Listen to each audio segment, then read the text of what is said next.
പാലായിൽ നിന്ന് തത്സമയം ചേരുന്നത് ലാൽകൃഷ്ണനാണ്. ലാൽകൃഷ്ണൻ, പാലായിൽ നമുക്കറിയാം പ്രത്യേകതകളുണ്ട്.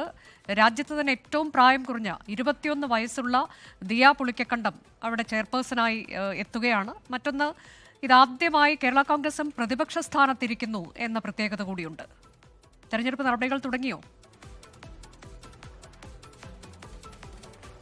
തെരഞ്ഞെടുപ്പ് നടപടികൾ അല്പസമയങ്ങൾക്ക് മുമ്പ് തുടങ്ങിയിട്ടുണ്ട്. ചട്ടങ്ങളുടെ ഭാഗമായിട്ട് വിവേചനാധികാരം വരണാധികാരിക്കായതുകൊണ്ട് അദ്ദേഹം നിലവിൽ മാധ്യമങ്ങളടക്കമുള്ള ആളുകളെ പുറത്താക്കി നിലവിൽ കൗൺസിലർമാരെ മാത്രം നിർത്തിക്കൊണ്ടാണ് തിരഞ്ഞെടുപ്പ് നടപടിക്രമങ്ങളുമായിട്ട് മുന്നോട്ട് പോകുന്നത്. ദിയ പുളിക്കക്കണ്ടം തന്നെയാണ് പ്രധാനപ്പെട്ട സ്ഥാനാർത്ഥിയായിട്ട് മത്സരിക്കുന്നത്. നേരത്തെ പറഞ്ഞ പോലെ ഇന്ത്യയിലെ തന്നെ ഏറ്റവും പ്രായം കുറഞ്ഞ ഒരു നഗരസഭയുടെ അധ്യക്ഷയാകാൻ ഉള്ള അവസരത്തിലാണ് നിൽക്കുന്നത്. അവസാന മണിക്കൂറുകളിലുണ്ടായ നാടകീയ സംഭവങ്ങൾക്കൊടുവിലാണ് ദിയ ബിനു പുളിക്കക്കണ്ടത്തിന് നറുക്ക് വീഴുന്നത്. അതും ഒരുപാട് സമ്മർദ്ദങ്ങളുടെയും മറ്റു കാര്യങ്ങളുടെയും ഭാഗമായിട്ടാണ് എന്ന് പറയുമ്പോഴും UDF അത് പൂർണ്ണമായും നിഷേധിക്കുന്നുണ്ട്.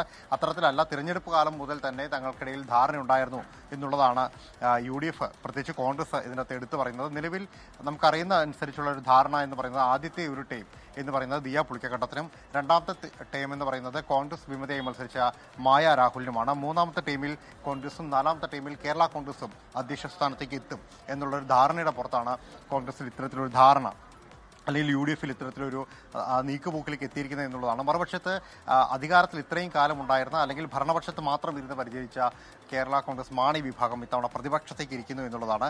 ജനഹിതം മാനിച്ചുകൊണ്ട് ജനഹിതത്തിലെ തീരുമാനം തന്നെ തങ്ങൾ പ്രതിപക്ഷത്തിരിക്കണമെന്നുള്ളതായിരുന്നു. അതുകൊണ്ട് തന്നെ തങ്ങൾ ഇതിനകത്ത് ഉപാധികൾക്കോ ചർച്ചകൾക്കോ പോകുന്നില്ല.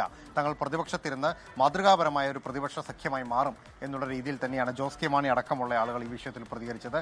അവരും സ്ഥാനാർത്ഥിയെ നിർത്തുന്നുണ്ട്. ഇഞ്ചോടിഞ്ച് പോരാട്ടം എന്ന് വേണമെങ്കിൽ നമുക്ക് പറയാൻ കഴിയും. കാരണം ഒരൊറ്റ സീറ്റിന്റെ ബലത്തിലാണ്, കൃത്യമായ ആ 14 എന്ന് പറയുന്ന മാന്ത്രിക സംഖ്യയിലാണ് നിലവിൽ തെരഞ്ഞെടുപ്പ് നടക്കുന്നത്. തൊട്ടു പിന്നാലെ 12 സീറ്റുമായിട്ട് LDFും തൊട്ടു പിന്നിൽ തന്നെയുണ്ട്. ഏതെങ്കിലും ഘട്ടത്തിൽ എന്തെങ്കിലും സംഭവിക്കുമോ എന്നുള്ള ഉത്കണ്ഠയും മറ്റു കാര്യങ്ങളും ഇതിനകത്ത് നടക്കുന്നുണ്ട്. എന്താണെങ്കിലും അല്പസമയങ്ങൾക്കുള്ളിൽ തന്നെ തെരഞ്ഞെടുപ്പിന്റെ ഫലം വരും എന്നുള്ളതാണ് പ്രതീക്ഷിക്കുന്നത്. ശുഭാപ്തി വിശ്വാസത്തിലാണ് സ്വതന്ത്രരടക്കം കൂട്ടിക്കൊണ്ടുള്ള UDFന്റെ ഘടകം. പാലാ നഗരസഭയിൽ നിന്നുള്ള വിവരങ്ങൾ. ദിയ പുളിക്കക്കണ്ടം ചെയർപേഴ്സൺ ആയി തെരഞ്ഞെടുക്കപ്പെടുമെന്നത് ഏറെക്കുറെ ഉറപ്പായിട്ടുണ്ട്. 21 വയസ്സാണ് പ്രായം. രാജ്യത്ത് തന്നെ ഏറ്റവും പ്രായം കുറഞ്ഞ നഗരസഭാ ചെയർപേഴ്സണായി മാറുകയാണ് ദിയ പുളിക്കക്കണ്ടം.